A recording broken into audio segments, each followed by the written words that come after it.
I stood by Sam from having nothing to becoming wealthy. And then his ex-girlfriend came to me and said, "I'll take Sam back from you, step by step." Seriously, was she hiding somewhere when humans were evolving? Saying something that animalistic? And turns out, I thought human evolution only missed her. I didn't expect there was another one. Chapter 1. 7 days before the wedding. While trying on my wedding dress, I came across Sam's ex-girlfriend's post on Weibo. She was holding hands with him. The caption read, "Still in love." 3 minutes later, I saw Sam's reply, "I want to keep being entangled with you." It was a romantic official reconciliation post. If only I weren't Sam's wife. The shop assistant noticed me staring at my phone in silence. "Rita, is there something you're not happy with?" I looked up at my reflection in the mirror. Dressed in a pure white gown. The dress was custom-made according to my taste. I had been very satisfied with it. I was even going to take a picture to send to Sam. But one slip of the finger, and I stumbled upon this ridiculous scene. I forced a smile. Something came up. I stepped into the hallway to call Sam. He hung up immediately. Then texted, "In a meeting, right?" 2 days ago he'd gone on a business trip. Said it was for an important project. That required his personal attendance. Looking at it now, yes, very important indeed. A multi-million bedroom project. Sam returned my call an hour later. His voice was gentle. "Rita, what's wrong?" From his tone, it was obvious. He had no idea that his little secret with his ex had already been exposed. Chapter 2. I've known Sam for 7 years. From my 21 to my 28. I stood by him from the time he had nothing, to now, being the owner of 2 companies. Not exactly high society, but still a notable figure in City A. We first met when I was job hunting after graduation. He was 3 years older. Already working for 3 years and running his own startup. The company was new and desperately short-staffed. Especially for someone like me. A naive newcomer willing to be sold dreams. With just one dream. He kept me for 7 years, even through drinking till I vomited. Working day and night on projects. And refusing higher offers from other companies. I climbed from intern to company executive. As for how we started dating, that came from a one-night stand, 2 years ago, at a banquet.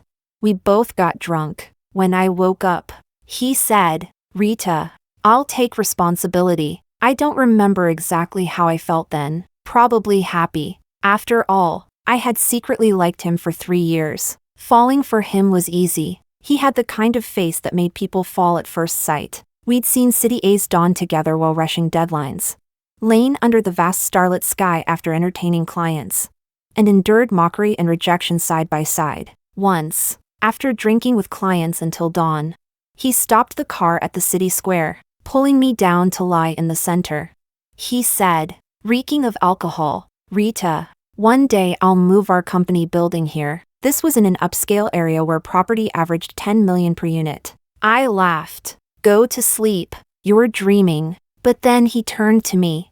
"I'm serious, and I'll buy you a huge apartment here as a reward for never leaving my side." In that moment, with the stars reflected in his eyes and his smile almost blinding, I think I fell for him completely. Chapter 3. The night we got together was also the night of our branch office's opening celebration. By then, he had really moved the company headquarters to the city square, and bought me that big apartment there. From 5 employees to hundreds. At the celebration, he wrapped an arm around my shoulders in front of everyone. "Without Rita, the company wouldn't be what it is today. This toast is for her." Maybe a bit exaggerated, but not far from the truth. During all the times he wanted to give up, I was there to push through with him. Even the branch office's founding was entirely my doing. From financing, to finding partners, to location scouting. After the celebration, he was too excited to go home alone. We ended up talking about the future in my bed. The next morning, when he said he'd be responsible, I hesitated. He noticed. "Rita, I've liked you for a long time. I'll never find another woman who can stand by me like you have. We've been together for 2 years. I knew he had an ex named Bianca. Same age as me. His junior in college. They were each other's first love for 3 years. After graduation, She left City A. Sam refused to follow. And they parted amicably. Funny enough, the money Sam first used to start his company was originally meant for marrying Bianca and buying a home. He told me that one night under the stars, if I'd married Bianca, I'd probably be living the 9-to-5 office life right now. He sounded regretful, but also calm, so I never cared much about her, even when she came back to City A year ago, and secretly followed me on Weibo. I followed her back without mentioning it to Sam. I thought Sam and I were moving forward together, that such an old romance was long dead. Turns out, I was very, very wrong. Chapter 4. I'm the type who believes in seeing to believe. On the phone, I didn't confront Sam. After hanging up, I even sent him a picture of me in the wedding dress. Sam replied, "My Rita, you're stunning." I took the compliment, bought the earliest flight that day, and flew to City B where Sam was on his business trip. After landing, I checked Weibo again and saw Bianca's update, planning to check in at a trendy restaurant. Coincidentally, I knew that place. I'd been there with Sam when we first got together. It's a couple's restaurant. I took a cab there and arrived just in time to see Sam presenting Bianca with the bouquet of red roses the restaurant had prepared. They were sitting at the most window-facing spot. You could see them from the street without even getting out of the car. Bianca wore a long aqua blue dress, and Sam had on an aqua blue casual outfit. Anyone with functioning eyes could tell it was a matching couple's outfit. Sam used to say he hated couple outfits. Childish, he called them. Apparently, it wasn't that he found them childish, just that I wasn't the person he wanted to be childish with. I got out of the car, leaned against a crooked tree by the roadside, and called him, because otherwise, I might not be able to stand. Sam glanced at his phone, declined the call, and texted me, "In a meeting." At that moment, I can't quite describe how I felt: anger, sadness, maybe even a hint of despair. I had to tilt my head back to the sky to keep my tears from falling. It took me quite a while to calm down. I looked at the wedding ring Sam had given me not long ago, took it off, tossed it into the trash can beside me, and sent him a photo of him and Bianca dining together. "When you're done eating, let's talk about divorce." About 3 minutes later, Sam finally checked his phone because during those 3 minutes, Bianca had been insisting they take selfies. 8 different poses in 3 minutes. A full 360-degree showcase of their affair. Yes, Sam and I had already gotten our marriage certificate last month. The wedding was set for 7 days later. When Sam saw my message, he quickly turned his head to spot me outside the window. He hurriedly stood up and rushed toward me. Bianca, puzzled at first, turned her head, saw me, flashed a brief smile, and then followed Sam out. Chapter 5. Sam, are you sure you want to disgust me this much? In all my years in the workplace, I've endured sarcasm, backstabbing, and open attacks. I could always smile through it and handle things with ease. I've always considered my temper and manners to be excellent, but watching my own husband walk out with his lover, dressed in matching outfits, I had to summon every ounce of self-control not to explode. It was only then that Sam noticed Bianca had followed him out. He turned to her. "Bianca, you go first." Bianca didn't leave. Instead, she put on her innocent act for me. "You must be Rita. Sam was just talking about you. Don't get the wrong idea, we just happened to meet here." I wish it were just a coincidence. But walking out while clutching a red rose petal in your hand to show your claim over him? Clearly, you're terrified I might not see through your little affair. I shut my eyes briefly, unwilling to speak to a mistress with zero moral decency. I didn't want to lower my own standards. I looked at Sam. "You have 1 minute to make this eyesore disappear from my sight." Bianca kept going. "Rita, how can you be like this? No manners at all, judging us without even listening to an explanation. Manners? My ass." I laughed in anger. "You're right. I could never compare to an evolutionary leftover like you, someone who must have been hiding during human evolution." "Bianca, me, if your mouth is so idle, go lick a toilet instead of yapping here." Her face turned greener than the leaves above my head. Finally, she left. Chapter 6. After Bianca left, Sam and I went back into the couple's restaurant. I was hungry. I didn't want to waste time finding another place to eat. The bill for a cheating man can be settled later, but my stomach needs immediate care. Years of drinking for the company had wrecked my stomach. I can't go hungry. If I do, the pain hits fast. Sam had originally wanted to eat somewhere else, probably because he also felt awkward. But I refused. This restaurant gave out red roses with the meal. And wouldn't you know, the same waitress who had just handed roses to Sam for Bianca, now handed them to Sam for me. She looked completely stunned. As if thinking, is this even a thing? I glanced at the rose in Sam's hand, stuffed a bite of food in my mouth, and asked, do we still have any use for this thing?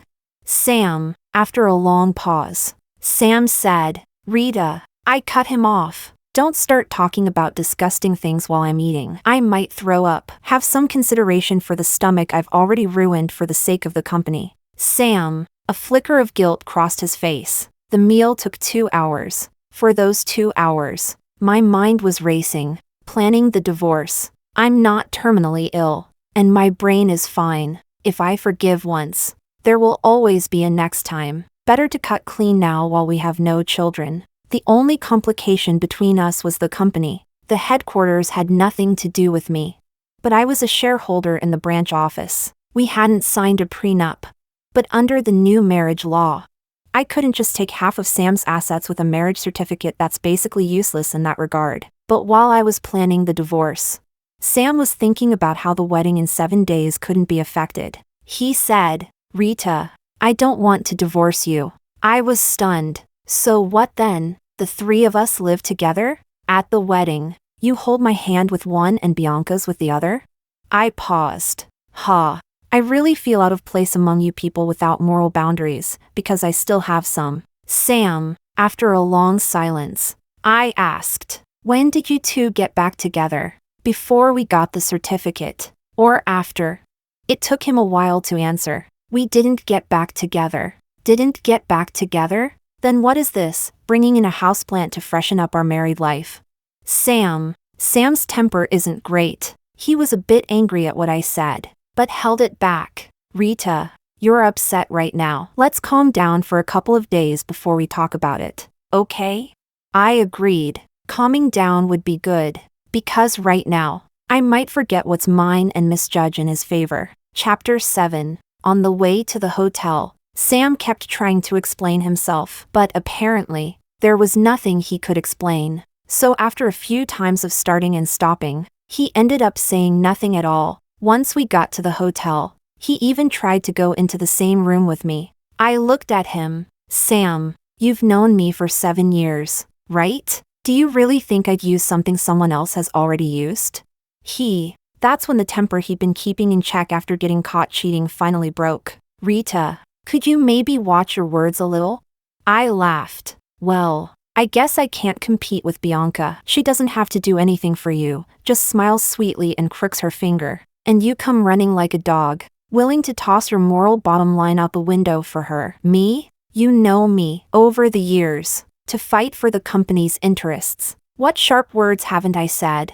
Sam, I'm sorry. Rita. I slammed the door shut in his face. And the moment it closed, the tears I'd been holding back for hours finally fell. Memories of our 7 years together flashed before my eyes like a strobe. When we first met, he said, Rita, we're going to be the most in sync partners ever. When we drank too much together, Rita, one day we won't have to drink with anyone else again. When we first started dating, Rita, the longest love confession is companionship. Let's be together for life. When we got our marriage certificate, Rita, I'll be counting on you for the rest of my life. And now, he destroyed 7 years of my expectations. The tears kept falling, and only then did I notice the suffocating pain in my chest. It spread through every nerve, as if someone was skinning me alive, draining every ounce of strength from me. And just when I couldn't stop crying, Bianca sent me a private message on Weibo.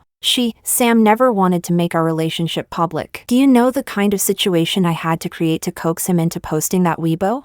Chapter 8. The thought of Sam sleeping with Bianca after we'd already gotten our marriage certificate made my stomach churn. The nausea hit hard, so hard I ended up vomiting. And then in the hospital, the stomach issues were acting up again, coming to be city and winding up hospitalized. What a joke. But apparently, it could still get worse. Once I was admitted, Sam, maybe out of guilt, stayed with me the whole time. Even though I didn't want him there. He had his phone on silent. But the screen kept lighting up. I could guess easily, it was Bianca using other numbers to message him. Ever since I'd shown up in B City, Sam hadn't answered her calls or gone to see her. To prove his loyalty, he'd even deleted and blocked all her contacts. So, on my third day in the hospital, Bianca, like a rat cornered, sent me another message.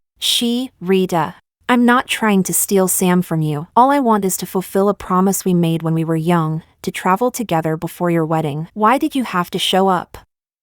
If I really wanted to get back together with Sam, do you think you'd even have a chance?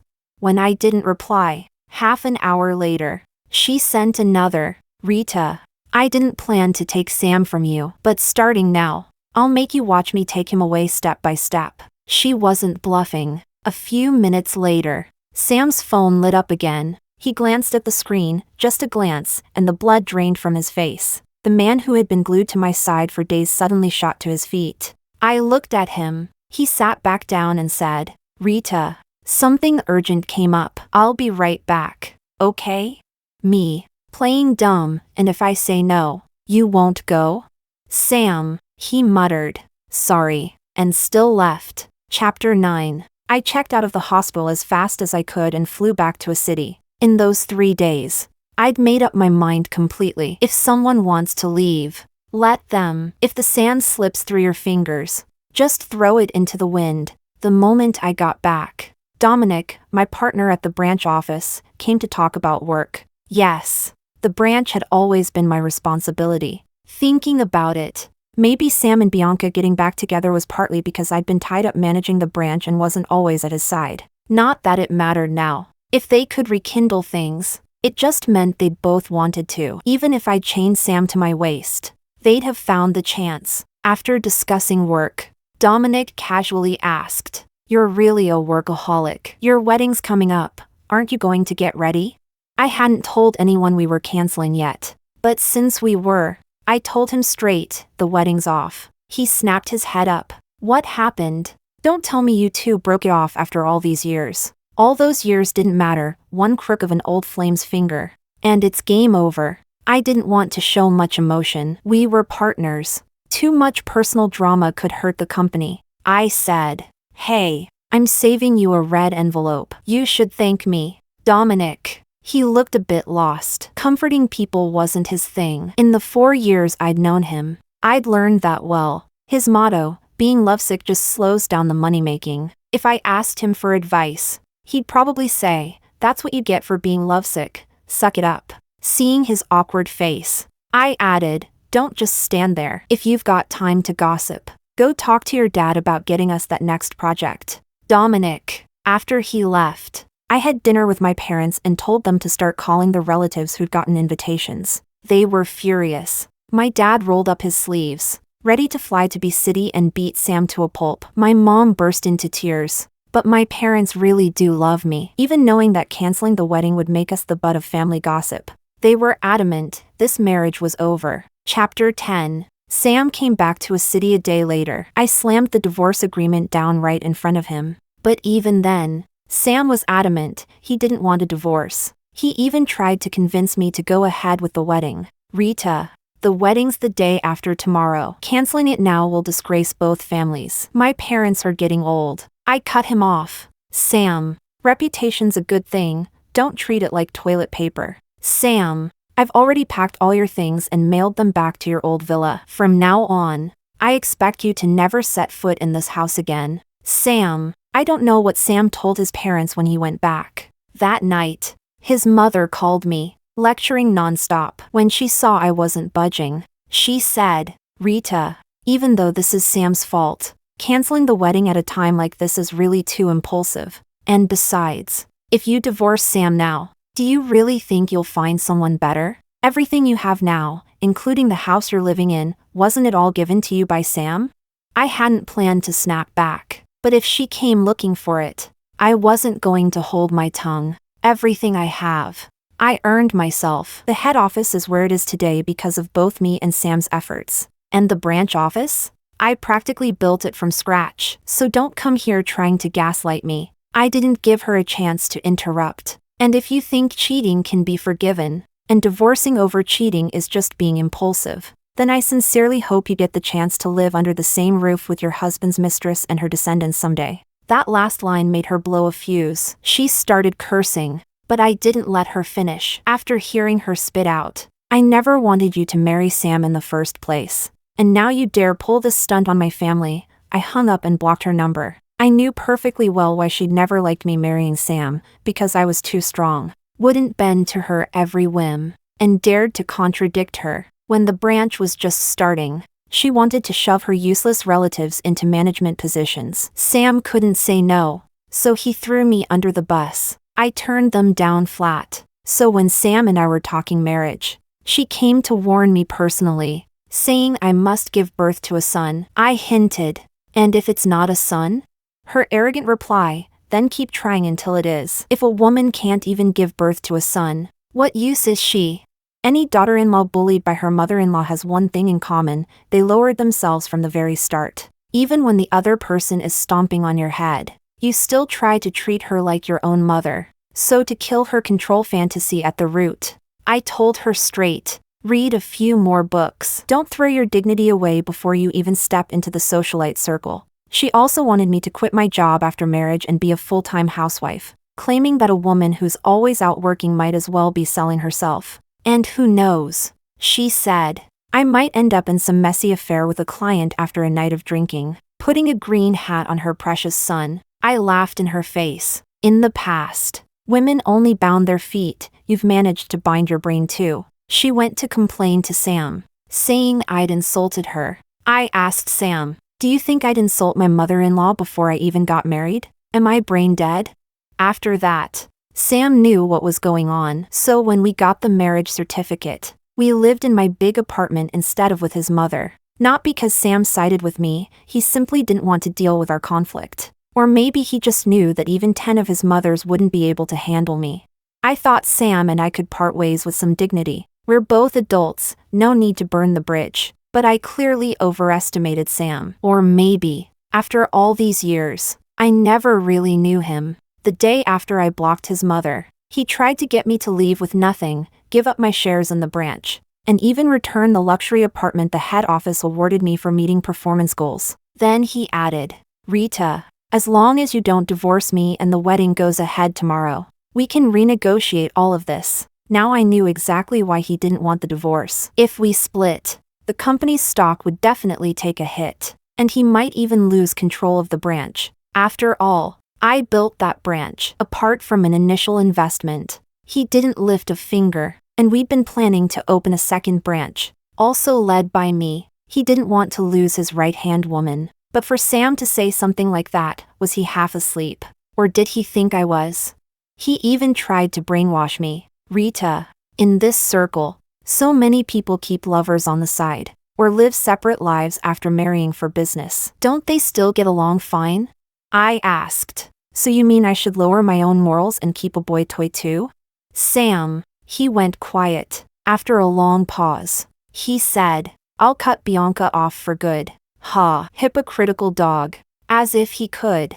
The only reason he ran to Bianca a few days ago was because she threatened to kill herself. She even romanticized it online, posting on Weibo, if I miss you, I'll never be able to love anyone else again. That old saying was right, squeaky wheels get the grease. I blocked her too. Read enough of her crap and I might start acting like a drama queen myself. Chapter 11. The wedding. Of course, didn't happen. Sam only told people it was postponed. He refused to sign the divorce agreement, so I went straight to a lawyer and filed for divorce in court. That's when he finally panicked. He lowered himself once again to come find me. Rita, I just lost my head for a moment. Bianca came to reconcile. I had a bit to drink, and that's how that ridiculous thing happened. I ignored him. After that, every few days, he'd camp out downstairs, trying to put on some cringeworthy begging for forgiveness act. But the funny thing was, since I'd blocked Bianca, she could no longer update me on her progress with Sam, so she had to find other ways to get under my skin. One night, I was working late. When I walked out, Sam was waiting for me, with a lipstick stain right on his collar. If he couldn't even act out a proper groveling X scene, What good was he? I pointed at the lipstick mark. This is what you call cutting ties with Bianca? Sam, let's just part ways cleanly. Don't disgust me anymore. You know I never take back an ex. Half a month later, Sam finally stopped bothering me. Probably went to fight with Bianca. A few days after that, I got a message from Bianca. Rita, why don't you just drop dead? I calmly shot back. What's wrong? Playing the dying swan act doesn't work anymore? Maybe she couldn't push Sam into divorcing me, so she came after me instead. She asked to meet downstairs at a cafe. Said it was important. I didn't want to go, but then thought, why not go study the diversity of human stupidity? So I went. She was there to stab at my heart. Sam had told me he got back with Bianca because he'd been drinking and she threw herself at him. But the truth? Over a year ago, Bianca came back to a city because Sam brought her here. He'd gone on a business trip to her city, and he was the one who approached her first. She said, "Do you know what Sam told me when he came to find me?"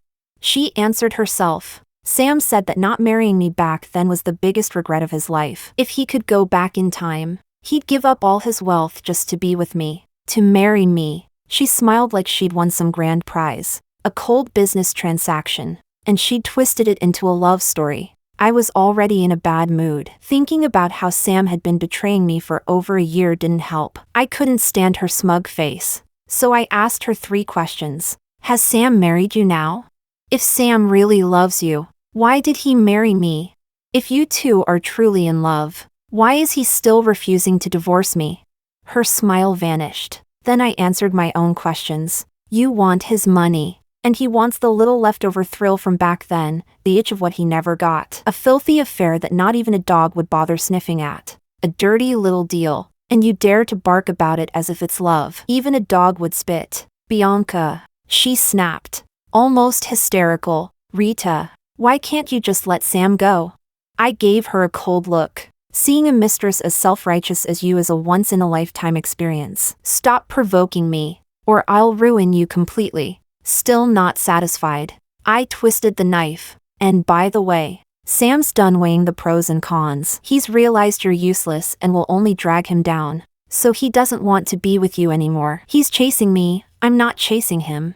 Got it? If you were worth anything, you'd have gotten Sam to divorce me already. Every day we're still married is another day you're an eyesore to me. Her face went deathly pale. Pathetic, a woman who survives only off a man. But if it meant I could speed up my divorce from Sam, I was willing to give her a shortcut. I said, instead of wasting time coming here to get humiliated, why don't you figure out how to please your future mother-in-law?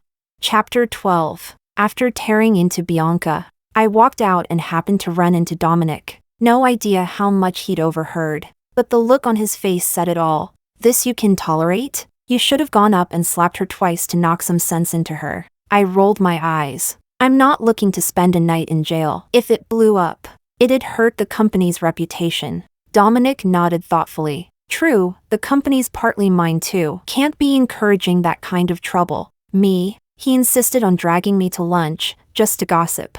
Of course, and he even pulled out his shareholder card. I think I have the right to know. You're a decision maker in the company. If your situation with Sam ends badly, I need to know in advance so I can manage the risk, or pull my investment. Me, you know. The only reason I invested back then was because you're a workaholic. I was sure you'd make me money. My dad even told me not to get carried away and fall for a scam. He tried to talk me out of it. Yes, Dominic's a rich second gen who actually wants to make it on his own without relying on daddy's money. And he wasn't wrong. Back then, to get him to buy in, I had to drink with him 3 separate times before sealing the deal. It had been over a month, and I really hadn't told anyone about what happened between me, Sam, and Bianca. Keeping it bottled up was suffocating, so I just spilled it all to Dominic, including Sam's charming little line, in the circle. Plenty of bosses have mistresses. Dominic listened, then said exactly what I expected. Being lovesick will ruin you. With what Sam did,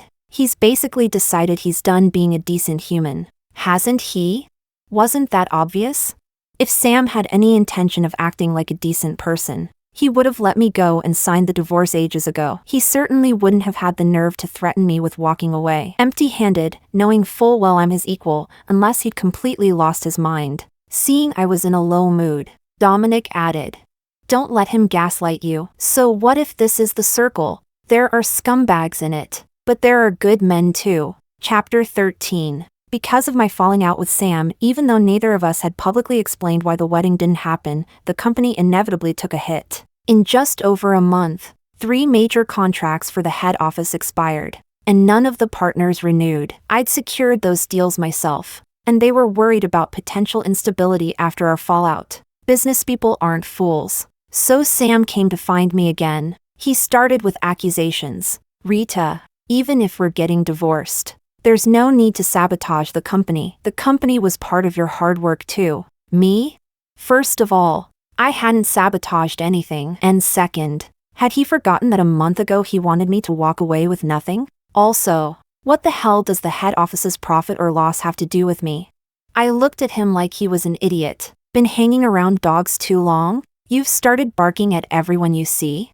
Sam, he'd known me for 7 years, so he had some idea of how I operate. Seeing me so confident, he realized I hadn't actually done anything to harm the company. "Rita, I'm sorry." Then he launched into a whole speech, apologies. Sweet talk, all for one reason, to get me to renegotiate those contracts for the head office. I slapped the divorce agreement down in front of him again. "Sign this. Get the divorce over with. Stop disgusting me, and maybe I'll consider it." Sam, he probably knew that if we really divorced, not only would I refuse to help him, but I might just start my own company and take his clients. So he refused again, but I knew it was only a matter of time before he came begging for the divorce. A month at most, because I'd just received another message from Bianca, dripping with provocation. "Rita, you won't be smug for long. I'll make sure Sam divorces you." She had reason to sound so confident. She was pregnant, planning to secure her status through the baby. And to her credit, she was smart enough to go butter up Sam's mother. She was willing to play the humble little concubine in front of the old lady, letting her have her Empress Dowager fantasy, which already made her 1,000 times more appealing to the mother-in-law than me, the sharp-tongued troublemaker. Now that she was pregnant, Sam's mother was overjoyed and firmly on her side. Thanks to her, she'd finally done me one favor. Chapter 14. Sure enough, in just half a month, Sam came to me himself to discuss the divorce. But shameless as ever, he still insisted I should walk away with nothing. He said, "Rita, you're the one who insists on divorcing. Unless you leave with nothing, I won't agree to it. My only concession is that I won't take back the luxury apartment in City Plaza I gave you." He even pretended to be considerate. "You want a clean break, don't you? If you keep your shares in the branch office, we'll still be tied together, won't we?" I stared at him, cold, detached, and at that moment, every last trace of love I'd ever had for him vanished completely. I really never knew him at all. I looked at him like he was an idiot. "Before you came here, did you pass by the donkey pen and get kicked in the head?" There was restrained anger on his face. "Rita, if not, then why are you talking like you were kicked in the head by a donkey?" He was about to explode, but I struck first. "Sam, since I found out you were cheating, have I ever said a bad word about you to the media? Have I ever made your affair public? If I really wanted to burn the bridge, drag us both into the mud, and leak to the press that you cheated, how many of the contracts I secured for the head office would be affected?" "Sam," I snapped. "How big is your ego? Exactly? You cheat and still have the nerve to demand I walk away with nothing?" The more I spoke, the angrier I got, so I just laid it out. "We can part on good terms, or not. If you want the ugly route, then tomorrow I'll make sure the media announces that you not only cheated but also knocked up your mistress. And now you want the wife who built her life with you to leave with nothing. If you two don't care about saving face, I'm happy to lose it with you." "Sam," he looked a little surprised, probably realizing I already knew Bianca was pregnant. If it weren't for the fact that divorce lawsuits drag on forever and he kept delaying, I wouldn't even want to see his face. Disgusting piece of work. Divorce really shows a person's true colors. Chapter 15. After a month of exhausting back and forth, the divorce finally went through. Even after we split, I stayed on at the branch office. I figured he was afraid I might find a way to kick him out of it or do something that could hurt him, so he carried out a full-scale reform of the branch. forcing in people I had previously refused to let his mother place there, just to annoy me, or maybe to spy on me. Still not satisfied, he outright proposed to buy my shares in the branch. Perfect, I wanted to sell anyway, not just because I didn't want any more ties to him, but mainly because with the way he was running things, the company was headed downhill fast. If he wanted to dig his own grave, that was his problem. I had no intention of going down with him. We'd originally been preparing to open a second branch. Now, I wanted to go independent, so I took the opportunity to jack up the price, 3 times the market value. Sam tried to haggle several times but eventually gritted his teeth and agreed. And I didn't just sit idle, I had someone quietly plant a little thought in Bianca's mind. If I kept in contact with Sam after the divorce because of company business, she might end up like mosquito blood, a leftover nobody wants. And I'd become the white moonlight, the unattainable ideal, in his eyes. After all, it's the lost and unattainable things that seem the sweetest. She herself was proof of that. Plus, the baby she was carrying, Sam's mother had already checked, was a boy. Bianca used that son to throw tantrums at Sam constantly. If I met Sam once over company matters, she'd start a fight. Once, she even argued with him in his office, yelling, "If you really don't want to stay tangled with Rita, why can't you cut her off completely? Do you plan to treat me the same way you treated her, marry me, then keep hanging around with her?" Sam snapped. "I've already married you. Can you stop being unreasonable?" Bianca shot back with perfect logic. "But that's exactly what you did before, isn't it?" TSK. No wonder she managed to replace me, her radar was sharper than mine. She got so worked up she risked her pregnancy and ended up hospitalized. Sam, for the baby's sake, had no choice but to agree to my sky-high price. So, in the 3rd month after the divorce, I took the money and walked away from the branch office for good. Chapter 16. After pulling out of the branch office, I was so busy preparing my own company that I had no time to care about Sam and Bianca. What I didn't expect was that, in the 3rd month after my exit, Dominic also pulled his investment out of the branch. He came to me and said, "I hear you're planning to start your own business. Count me in." I asked, "Why would you walk away from guaranteed profit?" Over the past 2 years, I'd managed the branch well enough that every shareholder had already earned back their investment. Wasn't this the perfect time to just keep enjoying the dividends? Dominic snorted. "If I don't pull out now, should I wait until the company starts losing money and go down with it?" Me? Dominic, do you know why I never go into business with hopeless romantics or bleeding heart saints? Because with those two types, a company always ends up turning into a family fiefdom, packed with useless, drama-making relatives. Well, that was news to me. I thought Sam only stuffed his mother's useless, meddlesome relatives into the company to spite me, force me to sell my shares and walk away. Turns out, he was genuinely brain damaged. He even brought in Bianca's relatives, kicking out several of the managers I had trained. In that case, the 2 of them were my biggest benefactors. I'd been regretting not being able to take those managers with me, but now, thanks to them, they were being sent straight to my door. 2 months later, my company officially opened. On the very first night, we had a dinner with shareholders and managers. Dominic had insisted on investing, and even roped in 3 of his wealthy bachelor friends. During dinner, he nudged his chin toward them, clinked his wine glass against my teacup, and said, "Rita, look, these are all guys I picked for you. All single, younger type. Can be soft or wild. Strike while the iron's hot. You know?" I twitched my lips and rolled my eyes at him. He added, "No need to thank me. If you really want to thank me, just work hard so I can make more money lying at home." Me, wow, thanks for caring about my love life, considering you're a money-obsessed capitalist, he replied as if it were obvious.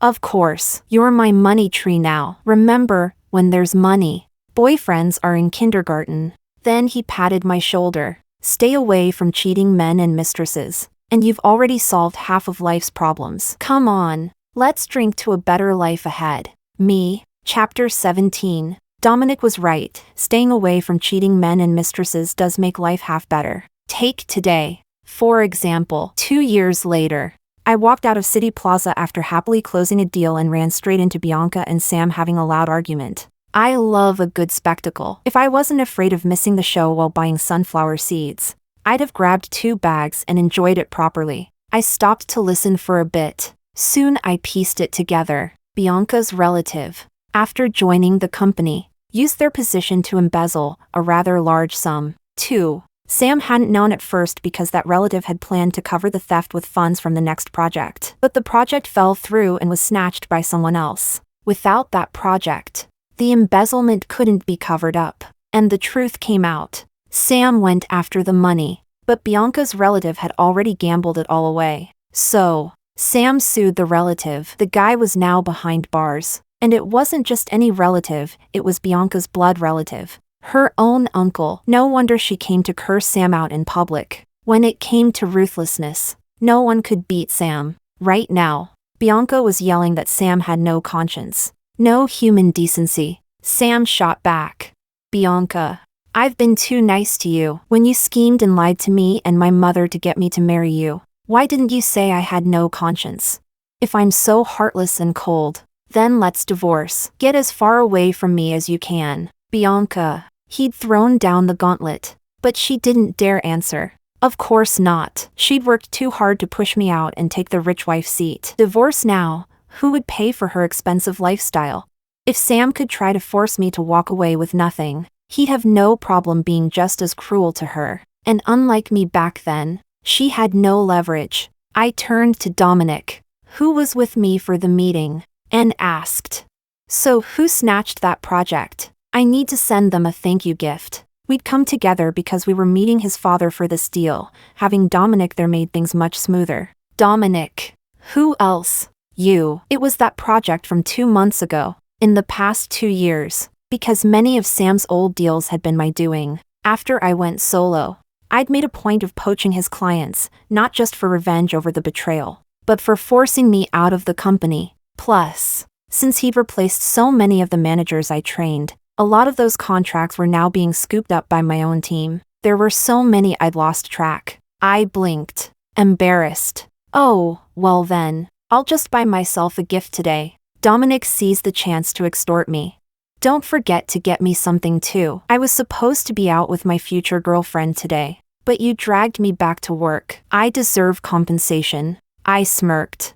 I also saved you from that blind date your family set up that you didn't want to attend. And now you're using it to blackmail me? Look at you go. Dominic. Chapter 18. Life never freezes on one scene and calls it a day. It's a continuous drama. If you pay attention. That is. Less than a month later, I caught a cold. While at the hospital, I stumbled upon Bianca and Sam's mother having a full-blown catfight. Turns out, Sam wasn't lying last time when he said Bianca had schemed to trick both him and his mother. Over a year ago, Bianca gave birth to a daughter, and Sam's mother's mouth was even nastier than Sam's. She picked the cruelest words possible. "You can't even give me a son. What's the point of you? Go and get rid of that useless money sink in your belly." Aw, so she was pregnant again, there for a gender check. Apparently, Bianca had been swallowing her anger for a while, but today she snapped. "You call a daughter a money sink? Aren't you a woman yourself?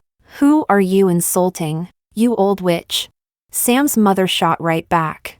"I'm insulting you, you cheap tramp, you jinx. If it weren't for you, my son would never have divorced Rita to marry a criminal's niece like you. Tell your family to pay back every cent your brother embezzled, or you'll regret it." Bianca, not one to play meek, nailed her back with, "If you hadn't wanted to play Empress Dowager, would you have been so quick to agree to Sam divorcing Rita to marry me? You only bully me because you couldn't win against Rita. Me, honestly, thank you both." 3 sentences in, Sam's mom went straight for the physical assault. Smack! Her slap was so hard it left a perfect 5-finger print on Bianca's cheek. Then she grabbed Bianca's hair and yanked, hurling insults the whole time. "You dare talk back to me, you little tramp? I'll beat you to death today." My scalp prickled just watching, so I pulled out my phone, snapped a few photos, and then calmly called the police. My assistant, still the same cutie from my days at Sam's branch office, stood there wide-eyed. She knew my entire love-hate history with Sam. "Rita, this was your moment to watch the show and feel vindicated. And you, called the cops? Me, don't thank me. Just call me a public service hero." Assistant, thanks a lot. Hero, I had my sunflower seeds ready and you ruined it. The police station was just across the street. In under 5 minutes, the officers arrived and took both of them away. As they were hauled off, my assistant sighed. Good thing you left him when you did. Otherwise, it might have been me getting slapped today. Sam's mom dared to hit Bianca because Bianca had spent years buttering her up, giving her that sense of superiority, and because Bianca didn't have the guts to divorce Sam. She wouldn't dare go all out against his mother. The fact that she still didn't fight back said it all. The next day, a gossip-starved tabloid reporter in City A, desperate for clicks, published the story, with pictures so high-def you could count how many hairs Sam's mom had ripped out. Courtesy of yours truly. And so, news spread everywhere that Sam's mother had landed in the police station for hitting her pregnant daughter-in-law after finding out the baby was a girl. I'd warned her before, don't toss your dignity away before you've even set foot in the high society circle. But she wouldn't listen. Now the whole city had a front row seat to the circus. Once the gossip blew up, some helpful media folks dug up Bianca's old scandal about knowingly stealing someone's husband, me, and forcing me to step aside. They tacked it onto the story for extra clicks. The whole internet agreed Bianca deserved it. She and Sam's reputations were trashed. And then, helpful netizens congratulated me from afar. Congrats, Rita, for dodging that bullet back then. Me, thanks, everyone. I worked so hard to avoid being your laughingstock back then. And 2 years later you find a roundabout way to get your laugh anyway. Chapter 19. When it rains, it pours. 2 months later, while Sam's household was already in chaos, his company ran into trouble too. The branch office got reported for falsifying accounts and evading taxes, and the authorities came knocking. The moment I learned Sam had replaced my hand-picked managers with his mother's and Bianca's relatives, I knew he was digging his own grave. I figured his branch would go downhill eventually, especially with me occasionally stealing his deals. But I didn't expect it to blow up so fast. When Dominic heard the news, he patted his chest and said, "Good thing I had the foresight to pull out." The moment he made his mom's niece head of finance,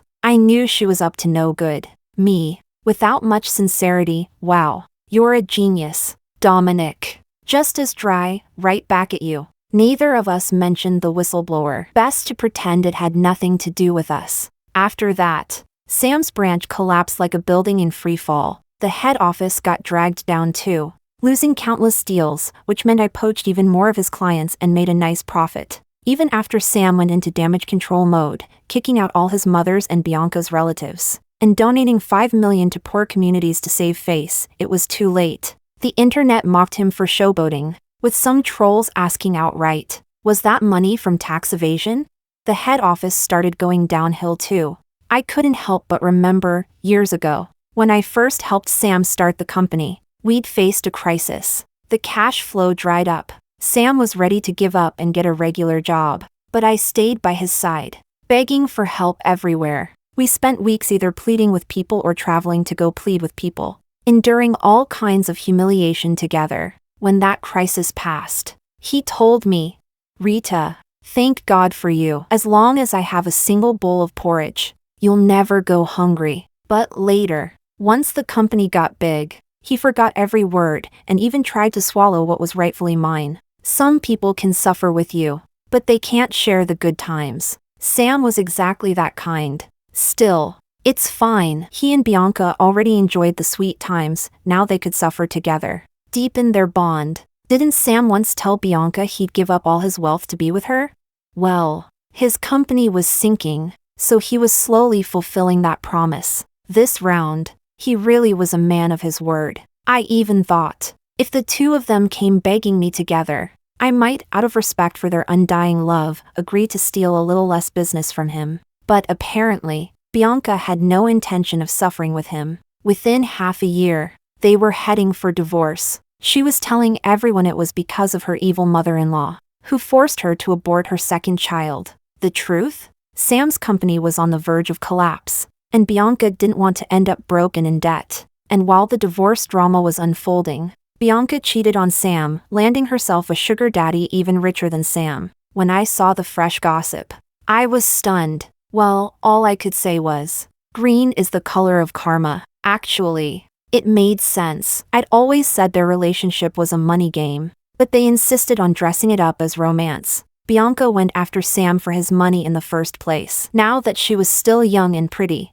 choosing someone richer was the logical move. Fair enough. I just hoped Sam was still alive. Chapter 20. Unfortunately, things didn't go as I'd imagined. Sam did end up in trouble. 3 months after Bianca cheated on him, his company truly couldn't hold on any longer and had to declare bankruptcy. At that point, I had to hand it to Sam. He still didn't divorce Bianca, even after she'd gone behind his back. Why? Because after getting married, they'd bought 2 properties under their joint names. A divorce would mean giving up one of them. So when the bankruptcy proceedings were over, the nearly $50 million in debt Sam was saddled with was also Bianca's burden. And that rich old man she'd hooked up with? He dumped her instantly. No way was he going to be the sucker paying off her debts. Seeing the news, I sent them a message from afar. Scumbag and homewrecker, locked together for life. They say. In the end, Sam sold his City Square apartment, the 2 villas they'd bought as a couple, and several luxury cars under their names to pay off the debt. He was knocked right back to square one, if not exactly the same as when he first started his business.